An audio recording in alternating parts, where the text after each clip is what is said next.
joining us now is a very special guest, a mover and shaker in the world of disc golf for quite some time.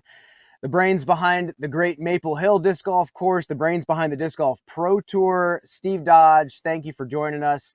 You told me a while back that your dream was to create something where you could sit back on the weekends and watch disc golf live, and clearly we've done that. I want you to give from your perspective, how is that going this season? How is watching disc golf live going for you this year? Well, first of all, I thank you very much, Brian. Great to see you again, Nate. And it's really nice to be on Tournament Central, one of my favorite television programs, period. How, no, I'm not joking. Jess knows after the round is over, we're going to stay tuned in because I want to watch what you guys have to say. You help frame the whole conversation and the whole event, and then you broaden it out to the whole season. It's genuinely fun to watch. This season has been really fun to watch, watching Anthony Barella develop into a genuine threat week in, week out. Gannon Burr is still obviously doing Gannon Burr things. And it'll be fun watching the old guard, the Ricky and the Paul, and Eagle joining him coming up. A lot of storylines, and it's really fun not having any idea who's going to win the tour points. Like, we just have no clue, and it's super duper fun. And I didn't even mention Calvin, so arguably the number one player in the world. And then to have women from 5 different countries, who were born in 5 different countries, win the first 5 events. Like, who saw that coming? The parity on the women's side has grown so fast. And it's really fun thinking that there are teenagers across the world watching these women compete. These women are setting the low bar for what those girls are going to be doing in 5 years. And I'm really, really excited every weekend sitting at home, except for this weekend. But every weekend sitting at home, being able to watch the best disc golfers in the world is genuinely a dream come true. Well, Steve, I know you as one of the biggest daydreamers out there in the world of disc golf. You always seem to dream so big, and you work hard to make those dreams a reality. Clearly, you've done that across the board in many avenues. I want to look forward again. I want to do some daydreaming in this segment while we have you here. Me and Nate talk all the time about the future of disc golf from a gameplay standpoint, from a course standpoint, from a broadcast standpoint. And I want to kind of paint a picture of a utopia, most specifically with courses. Nate joked to me at the chess.com invitational that if we're designing courses with our imaginations, we're going to be up on the moon. We're going to be throwing amongst saguaro cacti in the desert. I mean, there's so many things we can do with disc golf, but realistically, talk to us about your dream of a utopia for disc golf courses on the Disc Golf Pro Tour, obviously being a private course owner yourself. So it's really fun looking at how disc golf has grown. Obviously, disc golf started out in the parks, and we all played the city parks, and we all played back in the 80s and 90s. Every course, a long hole was 300 feet.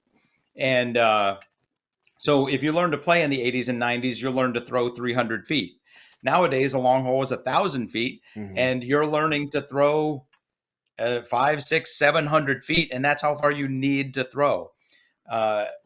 When we started to develop, well, I'll go ahead and just give a shout out to the Grange, the Blockhouse in Virginia. Yeah, that's the first private course I ever saw on private land. And Mike Trapasso opened my eyes up to what disc golf could be. And the really fun part for me is as you develop a private course and we raise the bar for what disc golf can be, we're not taking anything away from the city parks and from the state parks. Those all still exist and they're still free. We're just adding an extra layer on top of that for what people can experience and enjoy. I love this view of hole 18, by the way. Thank you, guys. That's really fun to watch. But to your question of what disc golf can be, when I watch chess.com and I watch what Paul and crew are doing at Olympus, I get really excited because they have the vision in the same way that Maple Hill a decade ago set the bar for what courses can be, and how the women today are setting the bar for what the women will be like in 10 years. Olympus, I feel like, is taking that next step because Paul and crew understand where disc golf course design needs to go. 20 years ago, when Maple Hill was designed, we were nowhere near this point. We've been lucky enough to be able to evolve and stay relevant. But the way that chess.com and that type of course are developed is super exciting to me.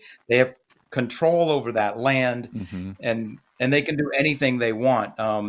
Those drives required such precision to get to those landing zones. Really exciting to watch. And as soon as we build, the next step is to build the course. And I'm sure they're already thinking about this with the idea of lining the fairways with spectators while still maintaining the woods concept. Woods golf is important to me. I think ball golf courses have a home as well. But getting 10,000 spectators on a wooded course is absolutely a challenge. And that's the next big step that disc golf will be taking. Nate, do you have any questions for Steve on this topic? I know I have quite a few. Yeah, definitely. I've got a couple, and my first one is related to the actual, behind the scenes aspect of, owning a private course. Like, how difficult is it, Steve, for a piece of land that is strictly for disc golf? How difficult is it for that to be profitable for someone?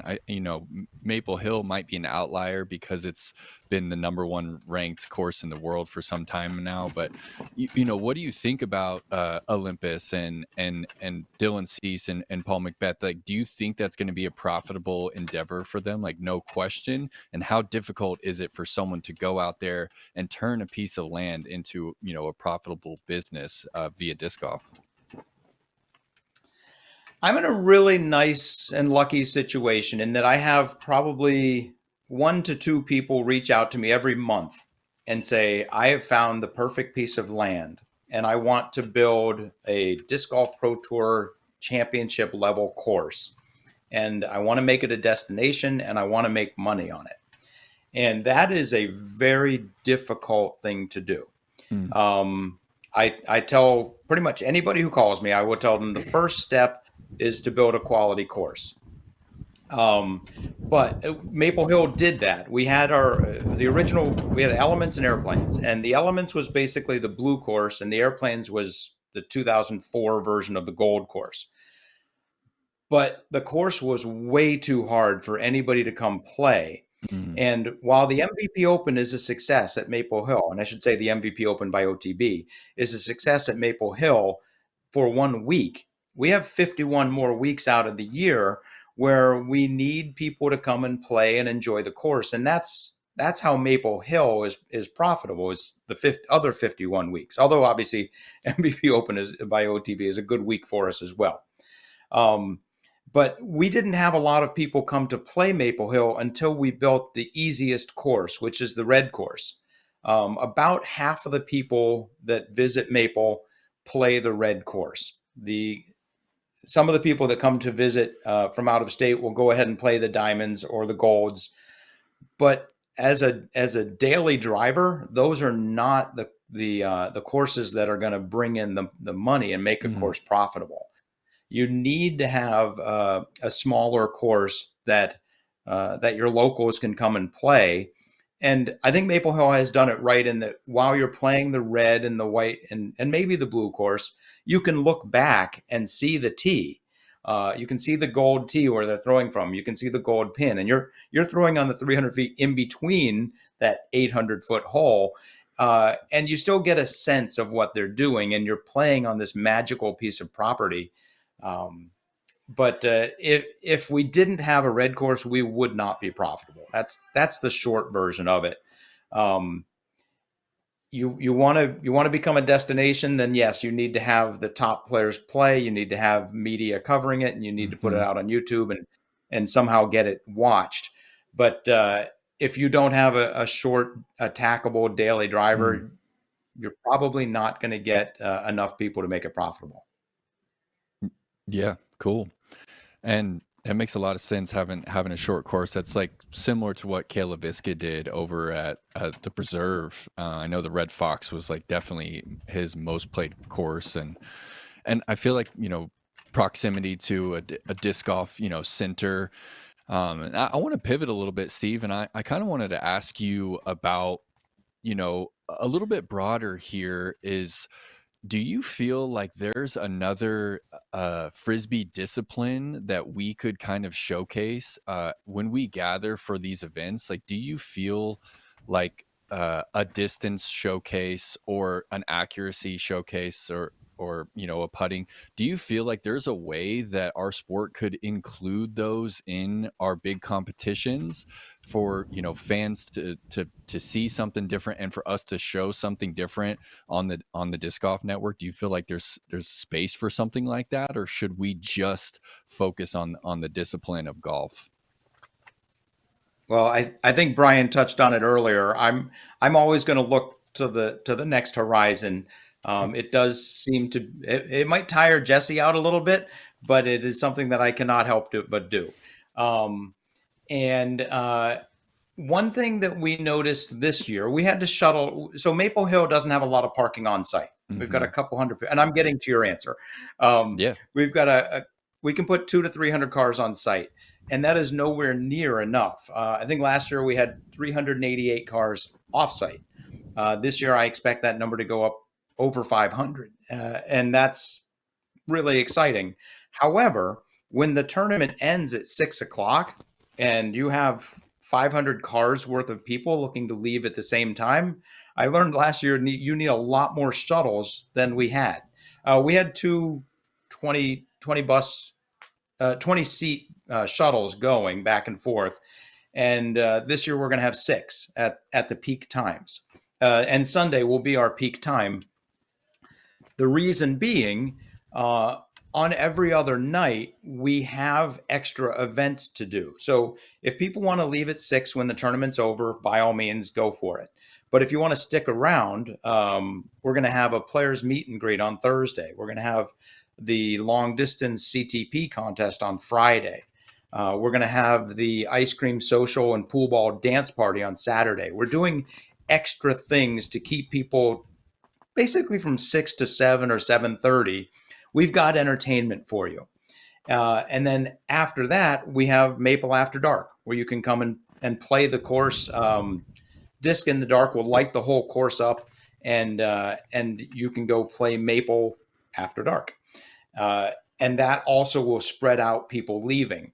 So not only do I think it's important that that we look to additional events like long distance contests and putting contests and accuracy contests and miles per hour contests, and I'll even go as far as say a freestyle contest, which is, if you've seen a high quality freestyle contest, it'll blow you away. You can't help but cheer and go crazy.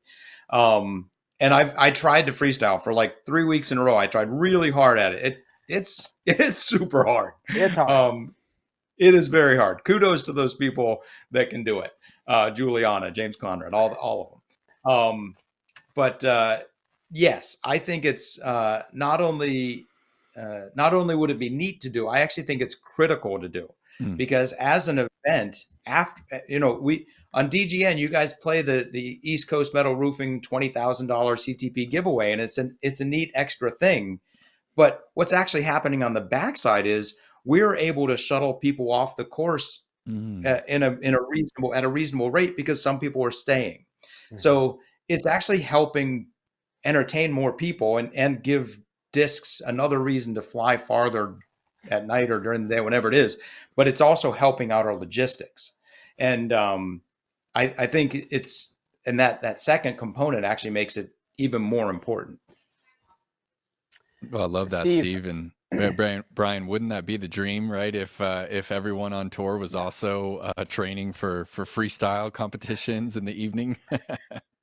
I mean, freestyle is pretty involved. I think distance and putting and things like that are a great ask of the players, especially if there's a distance circuit. and you can make it open registration for players who are not going to be playing in that event, but maybe someone in that area is one of those local legends that throws 600 to 700 feet. We'd love to see some new names get out there and try to get a crack at that. Maybe we have someone sponsor the distance tour as well. But I fully agree. And Steve, I didn't even think about the logistical element of that as well. But I have a question kind of going alongside of you talking about the private courses thing.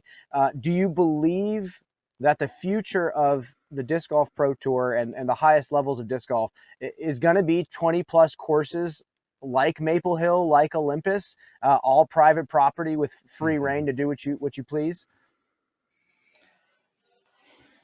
I don't want to throw anybody under the bus. So that's a really hard answer. In general, we need to be a little political and understand there are fantastic public courses out there. Agreed. My default answer to that is, how about if I go out 50 years? I'll say in 50 years, I believe they will all be on private land. Okay. But I also believe that there are some really good private-public partnerships.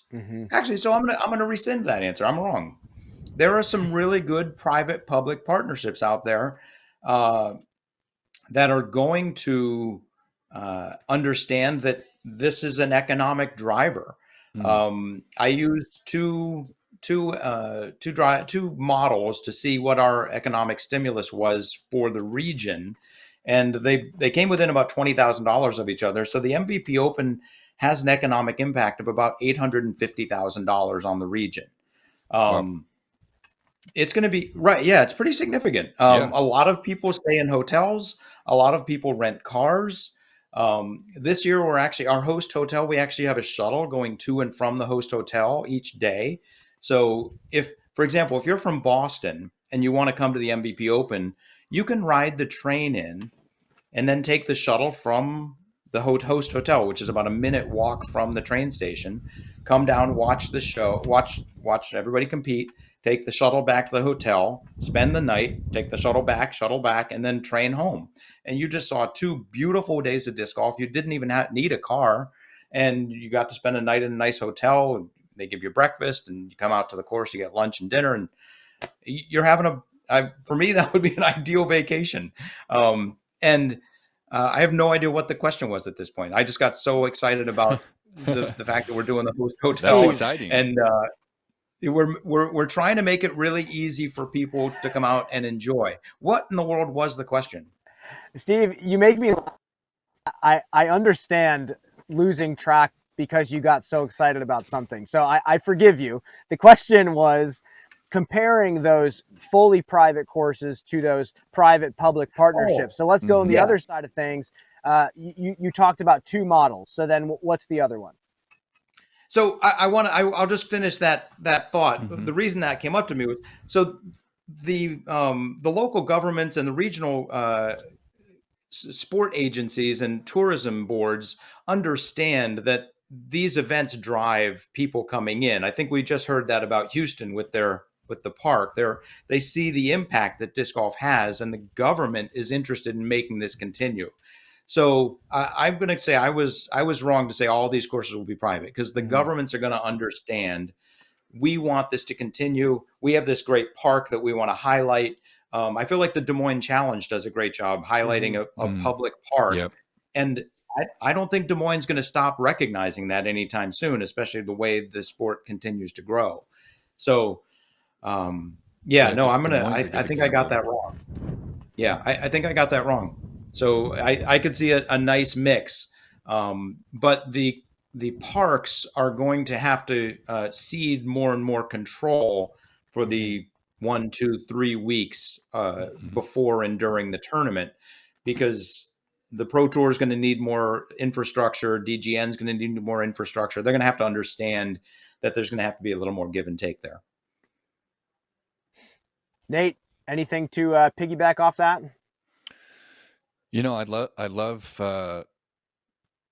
the detail there and just the behind the scenes of everything that you're doing over at Maple Hill with like calculating the impact to the area. And I think those are some steps that we kind of hear a few more tournament directors and clubs taking. And how difficult is it to calculate something like that? And like how, who do you communicate that information to in the city? Do you have a relationship with the city, with the county, that you're kind of, talking about that information and saying, hey, look, we're almost $1 million in impact here to the city. Like, would you guys consider being a part of this event next year? I think you just started our new podcast called TD Talk. Yeah. And it's so my apologies to people who are not interested in running events on this scale, but what we have, we currently have a very good relationship with our town, the town of Leicester. Okay. And 2 years ago, and that's been building. 20 years ago, literally when we started, they said you're not allowed to have any loudspeakers in the woods. And that was one of their legitimate restrictions on Maple Hill. And you're like, why? And they said, we don't want, I don't know if they literally said hippies, but we don't want hippies in the woods smoking pot, pretending to throw frisbees. And you're blasting music and it's just an 80-acre party. And we're like, that's really not what we're doing. But okay, they didn't understand at all. Fast forward 20 years and I go to the town meeting and they're excited to see me. It's all smiles. And it's, how did the tournament go? How many people came? What was the economic impact? And when is the tournament next year? Hopefully it doesn't conflict with the Fall Harvest Festival. And then we just figure it all out. And we work really well together. And I'll give a little secret to everybody out there. One of the ways we made that happen was by having local politicians and business leaders throw off the first disc. So last year, the last 2 years actually, for every round, we have a local leader throw off the first disc. My favorite this year was the chief of police. I don't know if he did Thursday or Friday or Saturday. I don't even know what day he came out, but Chief Antanavica came out and he had a little speech prepared. He thanked everybody for being there. And the way he threw that disc, I swear he had practiced, because he threw it 150 feet straight and low. And it was like, that was awesome. Like without the trees in the way, he might have reached the pond. Like it was like, Chief Antana, what are you doing? And I saw him at the next board meeting and he was just beaming. And it's that kind of relationship that helps foster Leicester loving us even more. Last year, we also had the mayor of Worcester come, and that it was great for him. He gets a nice little PR boost. It was great for me because I get another interaction and another touch point with the mayor. And when I go downtown, I'm going to be able to say, hey, Mayor Petty, would you like to do this again? Or would Worcester like to be a part of and advertise on the broadcast and bring people into the area, not during the tournament, but just to come and vacation and play Maple Hill while they're here. So that kind of relationship is super important and is surprisingly not that difficult to grow.